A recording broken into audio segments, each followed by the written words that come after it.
Hi, I'm Howie Brounstein, and I'm a caffeine addict. Oh, wait, wrong group. Yeah, I'm Howie Brounstein, and I'm an herbalist and a botanist, and I've been doing this my whole life. And as you can see, Columbine School of Botanical Studies. That's my business. Back in the day, it was once called the Columbines and Wizardry Herbs, Inc. We used to make tinctures with hand-drawn rainbows on them, which I sold up and down the West Coast. That was back in the 80s and 90s. And nowadays, I just pretty much teach herbalism and do some clinic and do what I do. And I decided to do 10 questions for 10 herbalists for HerbRally. And Amanda and Mason, thank you for asking me to do this. So what's my best piece of advice for running a clinical practice? It's so hard for me to know what my best advice would be. I would just give you a couple pieces. Let's see. One I got from Adam Seller, who you may or may not know, but Adam Seller said something to me that I got right off in the beginning of my clinical work that really stuck with me, and that is, if the person is not compliant, if your client is not compliant, they're not doing what you've asked them to do, the problem is with the practitioner, not with the client. So I think that's a really important one. Because I will ask my clients if they're going to do it. If they're not going to do what I'm going to tell them, I'm not going to tell them to do that. You know, can't make people do things. Then let's see, what's some other advice?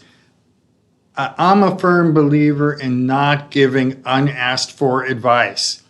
If someone is talking about their tendinitis, I think it's inappropriate to come up and tell people, "Oh, I have some for your tendinitis." I think you have to wait until they ask you. I got that from Christopher Headley. He's on our team. He's gone also. Another dead herbalist, but he was telling me this story about being on a bus. And he was from England and London, and so he was on this bus, and this woman was like, "Oh, you're an herbalist," and going on and on and on and on about her heart problems, you know. And he's telling me this story. Then he said, "Of course, she never asked me for advice, so I didn't tell her anything." And I smiled. I really believe that's a good thing to live by. I think I have another thing for herbal practice, and that is follow-ups. I think it's really important to follow up, to call the person back and see how they're doing, even 3 or 4 days later. That's something I would have my interns do, is have people call the client back 3 or 4 days later and say, "Hey, have you started your plan yet? Is there anything we can do to help? Have you gotten the herbs or the vitamins or whatever?" I think those are some important things I would say about a clinical practice. So what were some of my first teaching experiences like? Well, I'll tell you what, it takes a while to figure this out. Teaching just doesn't happen. Well, it can just happen, but I was more idealistic, I think, when I was younger, and I started doing it. Some of the big mistakes I made was not double checking the scheduling. Like, I did schedule a class in the first few years for Thursday afternoon. I scheduled a salve making class, and it was on Thanksgiving. Someone actually called me, "Oh, do you really teach a class on Thanksgiving afternoon?" I just went through the list and did like 8 Thursdays and hadn't thought about what was happening on those Thursdays. Yeah, that was interesting. But I think it was interesting to me as a teacher when I first started. I was doing lecture classes. I would do a series of 6 or 8 lecture classes. And one class would be on calming herbs, and another class would be on herbs for the lungs, that kind of thing. and another class on herbal preparations. And what I was doing was getting people interested to take my apprenticeship, where you come out in the woods with me for the spring. And I started taking people out in the spring as an apprenticeship. My concept was this information should be available to everybody. And I was running a tincture business, anyone that wanted it. So my first couple years, I did it for free. And you would pick herbs, and you get to keep some of the herbs that we picked, and then some of them would go to me, and that way I'd be able to make my tinctures with them. And that didn't really work, because if it's free, people aren't committed. I hate to say it, but that's what I had to learn, that people weren't committed if it was free. If it rained, they wouldn't come out because it's raining. But if you pay money, then you will show up even if it's raining, at least in the Pacific Northwest. It's different for different places, certainly. But that's what I really realized is you have to charge money. And you have to charge money, and you have to charge what it's worth. And then you'll get students who are willing to buy the book, that are willing to do homework. I don't give homework, but if you want people to do homework, and this even goes for those simple 3-hour class lectures, and if you have it for free, very few people show up, or they'll change their mind. And if you charge even a small amount, then people will show up. I think that's like some of my hardest lessons, because I still, I'm idealistic. I would prefer to not charge money. I prefer, but unfortunately, I need to charge money because I need to live too. And even to this day, it's hard for me to charge enough money for me to make a reasonable living on my first year field work, because it is so labor intensive and there's so many things that we do. It's a drag. And some would say, well, people don't have money, they deserve to have the opportunity, and that's true. And you can still give people who don't have money the opportunity. So what you do is you charge what it's worth, and then you make arrangements with people for who don't have the money for it, and so that they can still take it. And it has a value at that point than if it was just all free. That's so funny. I feel like it's so nitty gritty teaching experience, but I think that's probably what I think was what I learned the most. What is my dream of the future of herbal medicine? Interesting question. Well, I don't have any dreams of the future of herbal medicine in my mind that I could talk about. But there is one thing that I would really like to say, and that is I've been discouraged recently over the last number of years at how divisive and I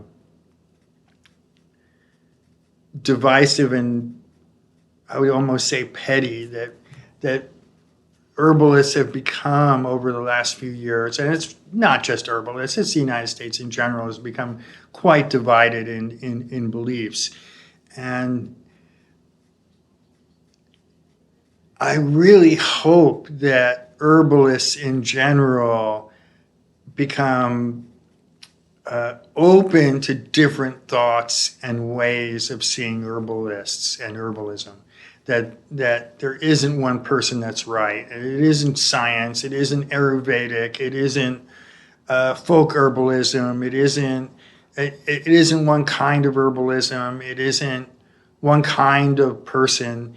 It's always been varied, and there's all different kinds of people and all different kinds of ways of thought when it comes to herbalism.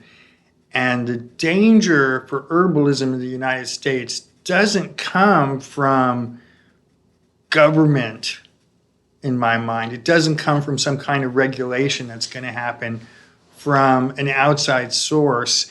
It's going to be an inside source where some herbalists think that they're real herbalists and other people aren't, and try to regulate it in that fashion.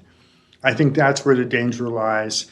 I I believe that it's important for people in general and for the earth in general. Well, the earth is going to continue. I'd rephrase this. For people and culture in general on this earth, that people start getting along and realizing that we can have different beliefs and still coexist. And I'd like to see that more in herbalism. There was a time where it seemed more inclusive than it is now. I've gotten very frustrated with it. If you follow me on Facebook and YouTube and Instagram, and I hope you do, you'll see that I say a lot of stuff about plants, but I rarely talk about uses in social media. And the reason is I don't want to defend myself. I don't mind talking about things and explaining things, but herbalists can be pretty trashy on each other, and I really don't like that. And what I do like is HerbRally, because they've done such a good job at showing all the different types of herbalists, people of all different levels, doing all different kinds of things without judgment. And I think that's a very, very positive thing. I actually think that HerbRally is a moving force in the positive direction for herbalism. How did I become an herbalist? Well,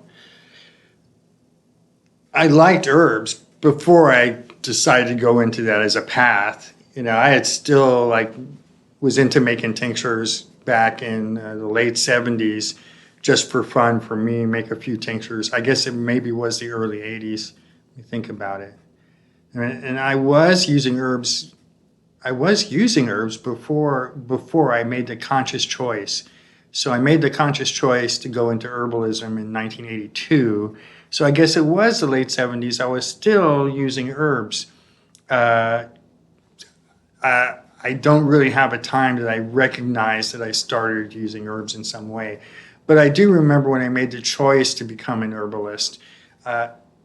I was living in Eugene, and I was doing a few different things.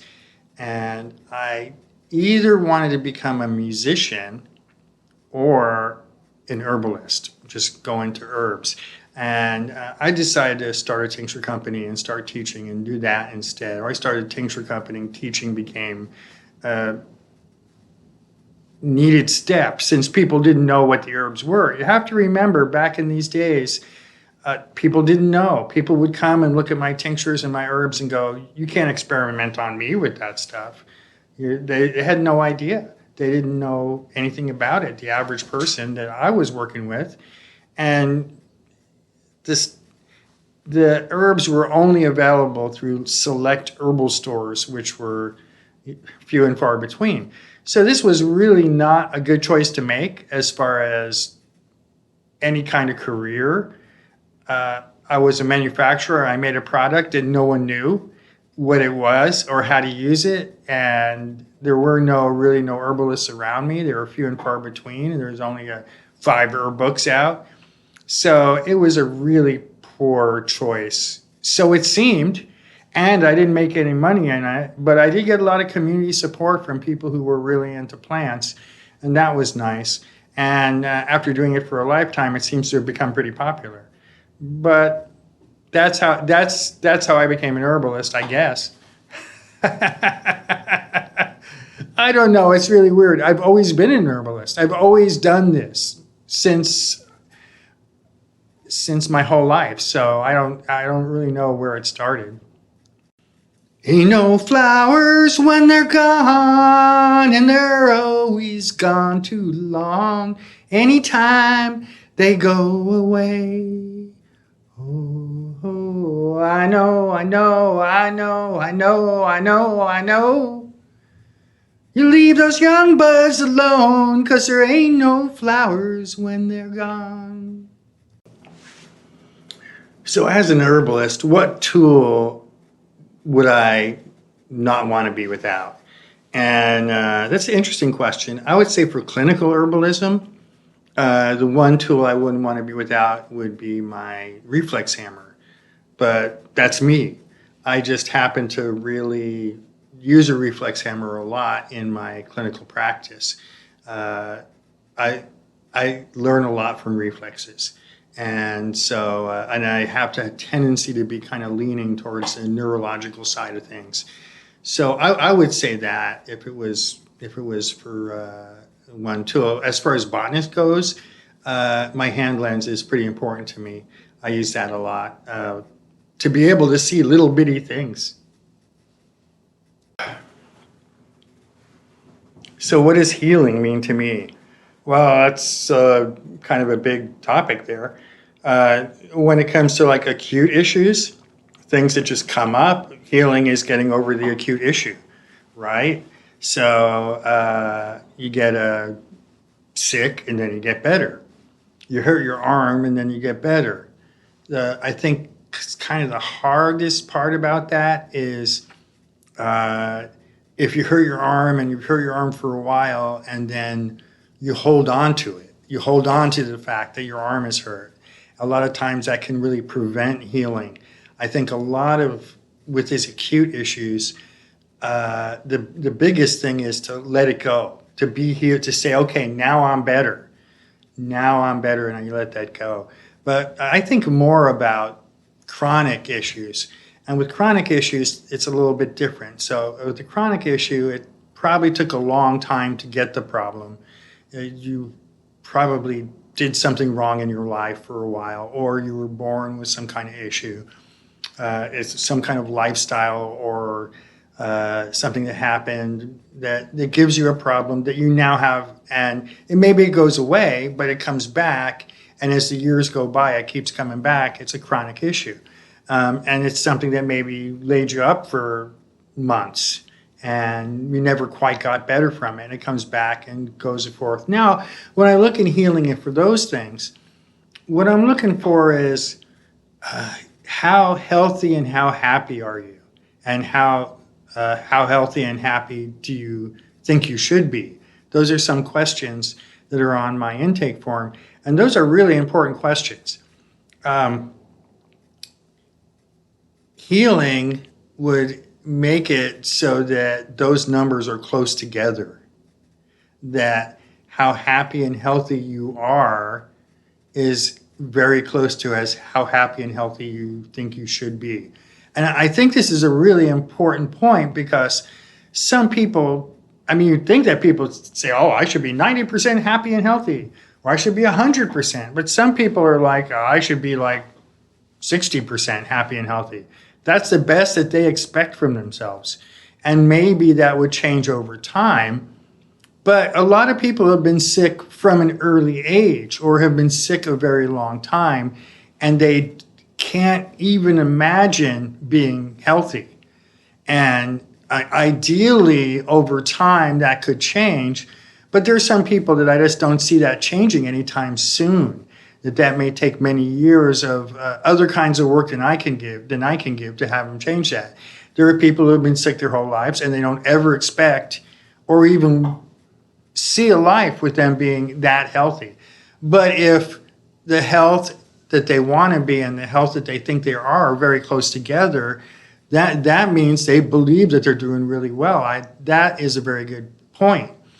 And I also look at, on my intake form, what are your hobbies and what do you like to do, things along those lines. I consider those to be extremely important answers for people with chronic issues, because a lot of people who are sick with chronic issues don't do what they like to do. And that's because their illness is interfering with their life. And I think a real goal in healing with a chronic issue is to be able to do the things that you like, to do the things that give you joy. You may need to change them. I mean, maybe your joy is working in this high-stress job in upper management, and that's what gives you joy, but that's also making you sick. You may have to change that and maybe go towards horseback riding or one of your other joys that you have in life. But I think that's a pretty big key there. So with a chronic illness, you may never be able to get rid of it. Some things are just, you'll probably die from it, okay? So if you have a chronic issue, that's eventually going to kill you. But as a herbalist practitioner, we can give we can give the client the skills to be able to help them keep their chronic issue in remission. I mean, that's the key. It's a chronic issue that's not going to go away. But if you can give the person the tools necessary for them to be able to keep it in control. And I mean, I do that a lot with my clients. Sometimes it takes a few years with a chronic illness, depending on what's going on. But if they can get into remission and they know what keeps it in remission and what causes a flare up, then whenever they have a flare up, they know what to do to bring it back. And that's going to be an ongoing issue throughout the rest of their lives. But if they can keep it in remission and they can do the things that they love to do so that it doesn't interfere with their life, and then they die in their 60s, 70s, 80s, 90s of their illness, then they beat it. If they can live a full life for whatever their life is going to be, if they can live their full life and then die from their chronic illness, but it hasn't really stopped them for most of their life, then I consider that a success, and I would consider that some healing in there. Yeah. To me, that's one way that I look at it. Ask me on another day, and I'd answer all these questions slightly differently. So, what herb did I use? Off-label, you might say. What herb did I use? Not the way people generally used it. And I've been doing this a while. As if you're listening, you see I've been doing this since the 80s. Professionally, I guess, as a business. First incorporated in 1982. Though I was doing it before then. And to me, the herb that I would probably talk about would be Oregon grape. There's quite a few herbs I used differently than what was said in books. But with Oregon grape, that's a big one for me because I really felt like Oregon grape could be used for staph. Because it contains similar ingredients to golden seal. At the time, golden seal was really popular. And the first time I used Oregon grape for staph externally was in the 70s. In 1978 is when I first did that. So I just started using Oregon grape for everything that golden seal could be used for. And at the time, especially as it got into the 80s, golden seal got like really super popular. You know, golden seal was used for everything, way more than you could imagine. You don't really need golden seal in hair rinses or shampoos or toilet bowl cleaners, or, you know, you used to be able to get golden seal echinacea bagels from here in Eugene during the cold season.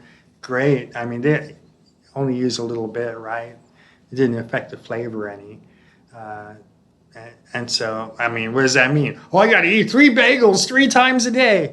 I don't know what to say, but golden seal was really overused and was being overpicked, and Oregon grape was so common in our area at that time in the 80s. I started to use it for that. And I got a lot of flack. You know, I was using Oregon grape for staph. I was using Oregon grape for colds and flus. I was using Oregon grape as an internal standard antibacterial, similar to an antibiotic.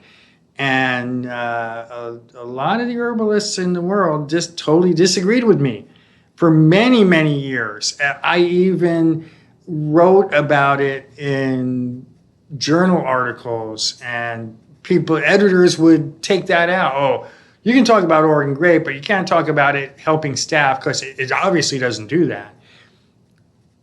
I think it's kind of interesting to me. The reason I do say this is because nowadays it's well known that Oregon grape is helpful for staph, and research into Oregon grape and the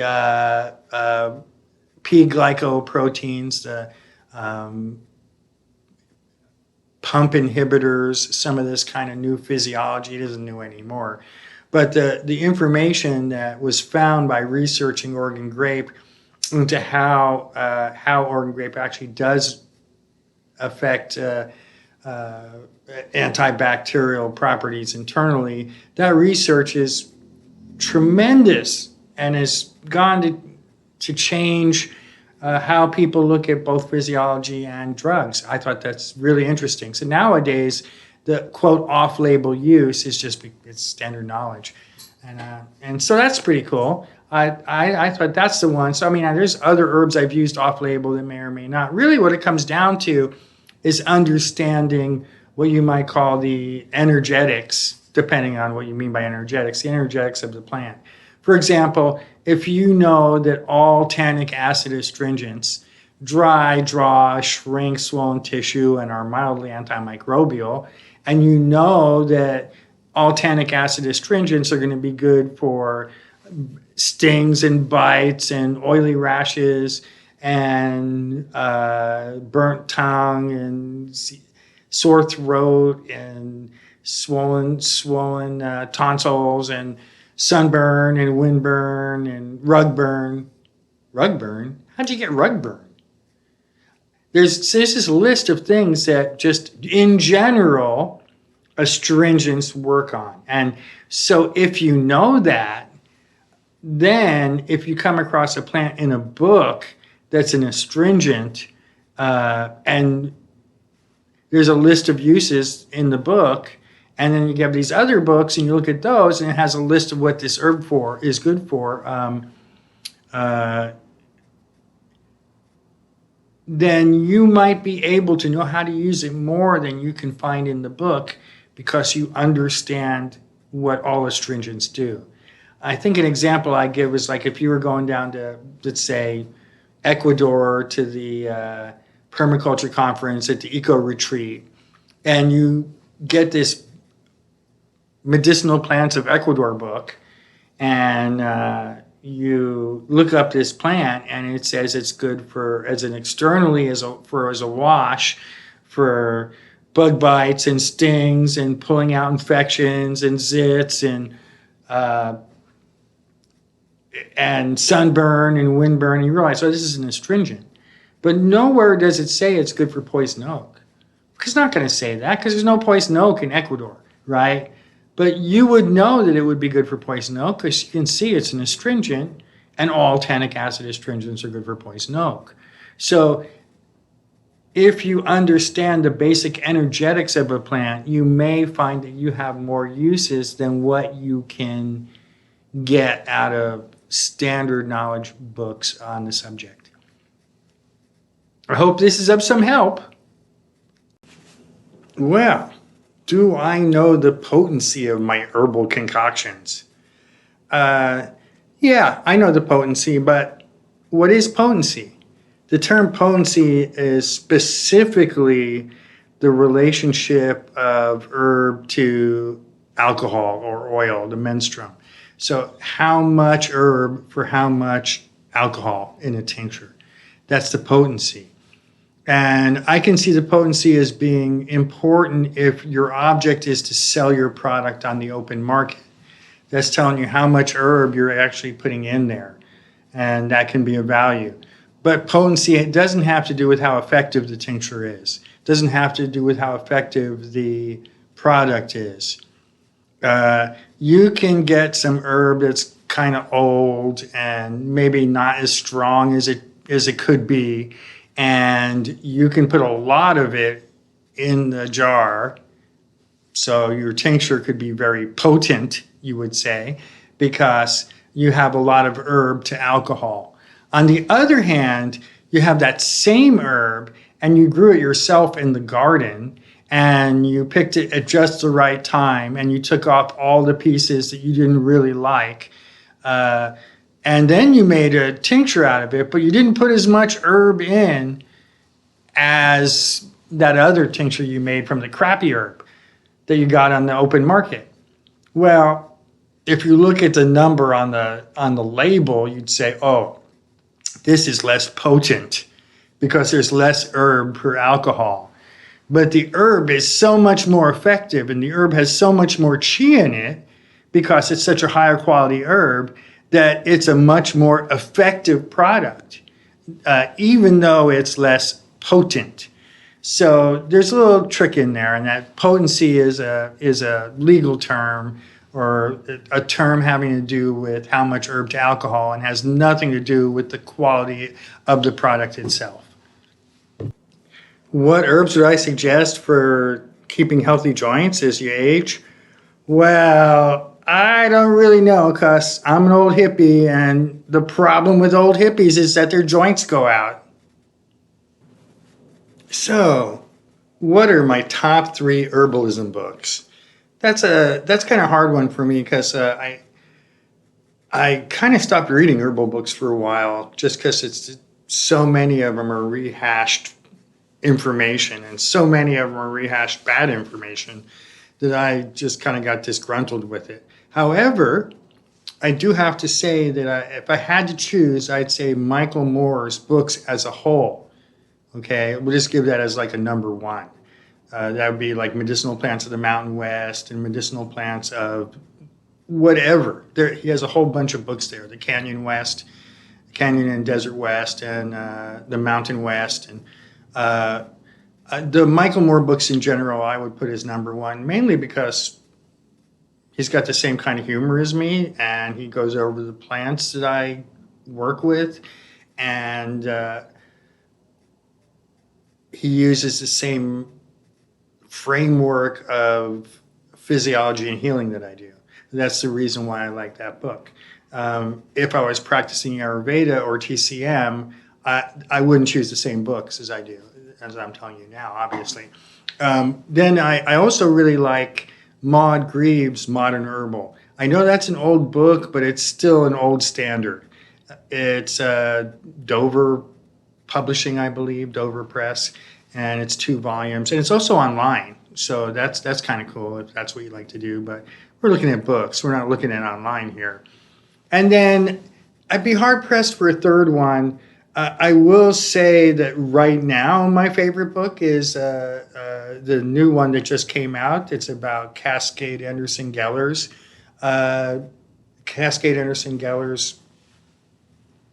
information. It's a lot of her herbal information. And although it may not be as in-depth as many of these other books I might pick, there's a lot of like clinical books by practicing herbalists / naturopaths that I would really enjoy and go over and enjoy. But this Cascade Anderson Geller book that I've been reading really makes me happy because she's gone now, and it reminds me of the day when I was first an herbalist and the information that I had. And when I finally met Cascade and talked to her, it was very validating to me to know that her concepts around healing with people and the concepts around the use of the herbs were so similar. So it makes me smile a lot and reminds me of my youth to read this book. And that's what I'm reading now. That's what I put as my 3rd book today. But if you ask me again in a couple of months, I don't know what I'd give you for my 3rd book. So we got the Michael Moore books in general, and we have Maud Greaves' A Modern Herbal, and then we have the just out book that has Cascade Anderson Geller's information, which you can get from Elliot Geller. I believe we'll have Mason put a link down at the bottom. So what advice did I get when I first started being an herbalist, and what did I wished I listened to sooner? Most of the advice I got when I first started being an herbalist was you shouldn't be an herbalist because no one knew what I was doing. I was making tinctures and starting to teach classes and making salves, and people didn't know what tinctures were. You couldn't get herb tea in a general store. You couldn't go down to the Safeway or the Albertsons or the whatever big store it is that is in your area. You couldn't go to a supermarket and buy herb tea. You could buy black tea, but you couldn't buy chamomile. Things were different when I was first starting in herbalism in the 80s. And by far, I think the best advice I got really wasn't about the herbs. It was about the business. I had a number of, I was in my early 20s, and I had a number of people in their 40s come and help me with just physical things like reminding me to clean the drain in the drain catch in my certified kitchen, or making a template for me so that rather than hand drawing the rainbows on the label, I would have a template to use to make all the labels, rainbows the same. Because I used to draw rainbows on my labels. People came and helped me with like having the right tool for the right job. And I think that aspect of creation, especially a business that's so difficult when you're on your own to do it, that was the guidance that I really needed. It was more use the right tool for the job. And I think that I wished I had learned that sooner in my life in general. So that's one answer. Did I choose herbalism as a path, or did herbalism choose me? That's an interesting question. I just answered it in another question that at a certain point, I decided to go ahead and become an herbalist as a profession that didn't exist. But if I had to think about it, I'd say that the plants chose me. There's no question about that. That's like 100%. People always, ask questions like this. It's really difficult. And I've been giving it a lot of thought trying to answer some of these questions. I do remember what would probably be kindergarten or somewhere in there, mashing up plants to make potions, pushing and putting them in bottles and covering them with water and stuff to make potions.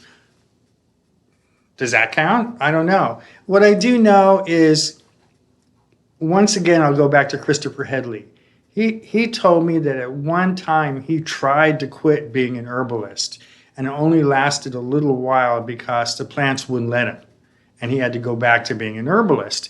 And I've known other people that I've trained to be herbalists and watched them in their lives at some point decide that they're not going to be herbalists anymore, and it just doesn't last. For me, there's like no question. Like I couldn't not do what I'm doing. That's all I've ever done, and it brings me a lot of joy, and it gives me a place in the world. So it would be really difficult for me to give up what I'm doing. I mean, I'm going to be retiring, right? Since I'm like 1 million years old now, and I'm getting more along those ways, and I talk about retiring. Even as I retire, what I'm going to be retiring is going out in the woods and climbing giant hills and days and nights in the woods, and the physical exercise of going out 4 days a week with groups of people, or 3 days, 4 days, 2 days a week for most of the year. And that's what I've done most of my life. I mean, I'm going on this is my 40th anniversary year that I'm doing right now. So as I see retiring, I don't see giving up herbalism. I see switching my what part of plants that I do. In other words, I could see just going out in the woods with beginners 1 day a week instead of 2 or 3 days a week. I could see maybe not going out with beginners anymore and just doing occasional plant walks for beginners, but not teaching a full-on apprenticeship, and just doing alumni classes and advanced classes and the research into botany that I like to do, rather than teaching beginners like I have been in a 300-hour program. And I could see doing more clinic work and doing more lecturing, which is a lot more profitable than being in the woods with people. But I can't ever see stopping teaching. I can't ever see stopping teaching. That's something that I could never give up. As long as I'm able to talk, I'll be teaching. You can find us on the internet, on Facebook at the Columbine School of Botanical Studies. You can find us on Instagram at the Columbine School of BS. That's Botanical Studies. You can find us on YouTube at the Columbine School of Botanical Studies. And we have a website, www.botanicalstudies.net. That's www.botanicalstudies.net.